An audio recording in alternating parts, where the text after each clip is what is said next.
Imagine sitting in a fancy restaurant, hungry, respectful, and polite, yet the waiter looks you up and down and says, "We don't serve people like you here."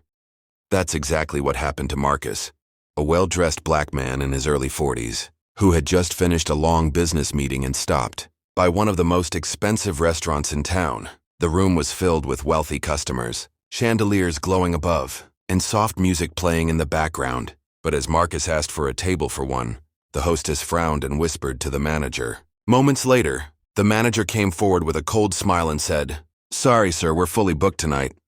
Marcus looked around and saw plenty of empty tables, and he knew immediately that this was discrimination hiding behind fake excuses. Marcus calmly replied, "That's fine, I'll wait." But the staff chuckled under their breath. A couple at the bar smirked and one even muttered, "He doesn't belong here." The humiliation cut deep, yet Marcus didn't raise his voice. Instead, he simply pulled out his phone and sent a short message. Minutes later, the screech of tires filled the air as 3 black SUVs pulled up outside. The doors swung open and security guards in black suits stepped out, scanning the room. The restaurant went silent. Forks dropped, conversations froze, and fear spread across the faces of those who had mocked him. Then a powerful figure walked in. It was the CEO of the restaurant chain, the very owner of the entire brand. He went straight to Marcus, shook his hand with deep respect, and said, "Mr. Johnson, my apologies. I had no idea you were visiting. This is your restaurant as much as mine.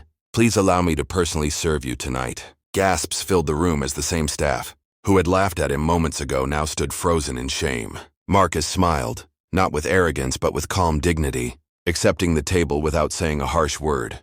The dinner was served, but the real twist came at the end when the CEO announced loudly, "From this day forward, Marcus will not only be a guest here, he will be the co-owner of this entire chain."